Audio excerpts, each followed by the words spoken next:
चीन के साथ भारत का लद्दाख में तनाव चल रहा है और चीन इस मौके पर एक बड़ा फायदा उठा रहा है।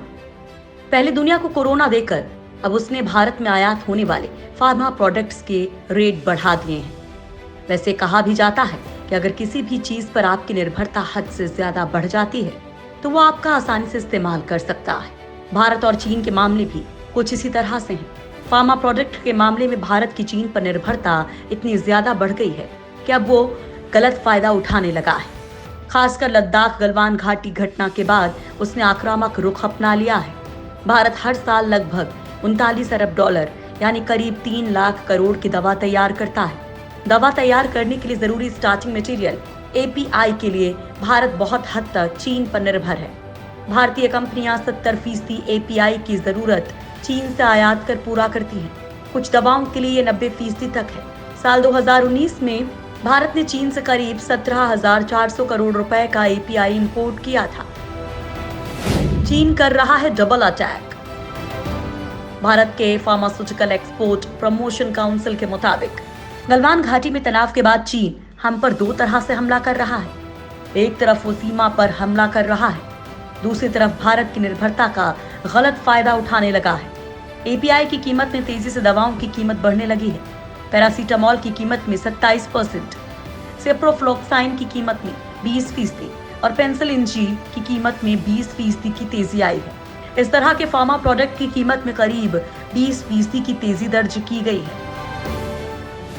भारत विश्व का तीसरा सबसे बड़ा दवा उत्पादक। भारत के चीन पर निर्भरता वाली ये स्थिति बहुत विकट हो चुकी है, क्योंकि भारत दुनिया का तीसरा सबसे बड़ा उत्पादक है और भारत की प्रमुख दवा बनाने वाली कंपनियां जैसे doctor Reddy lab, Lupin, Glenmark pharma, Mylan, Zydus Cadila, Pfizer जैसी कंपनियां एपीआई के लिए मुख्य रूप से चाइना पर निर्भर हैं, क्योंकि भारत एपीआई का 70 से 90% आयात चाइना से करता है।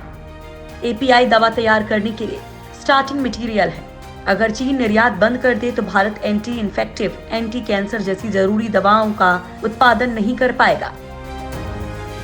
गलतियों से नहीं सीख रहा भारत। साल 2017 में डोकलाम में इसी तरह से चीन के साथ भारत का विवाद हुआ था।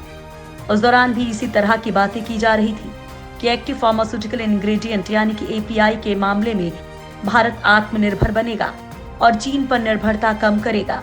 ये बात इंडस्ट्री और सरकार दोनों तरफ से की जा रही थी, लेकिन सच्चाई सामने है और वो ये कि पिछले 3 सालों में फार्मा प्रोडक्ट के आयात में 28% की तेजी आई है। साल 2015 में भारत ने चीन से 947 करोड़ का आयात किया था, जो साल 2019 में बढ़कर 1,150 करोड़ रुपए का हो गया। कोरोना काल में दवा बहुत जरूरी है, लेकिन इस मामले में भी भारत चीन पर बहुत ज्यादा निर्भर है और वक्त के साथ निर्भरता भी बढ़ती जा रही है। दवा निर्माताओं का कहना है कि चीन से एपीआई समेत अन्य फार्मा प्रोडक्ट का आयात करना बहुत सस्ता होता है। भारत में पॉलिसी तो बन जाती है, लेकिन उसे अमल में लाने में बहुत समय लग जाता है। ऐसे में चीन पर निर्भरता बढ़ती जा रही है। गलवान घाटी घटना के बाद दोनों देश के व्यापारिक रिश्ते पर काफी दबाव है।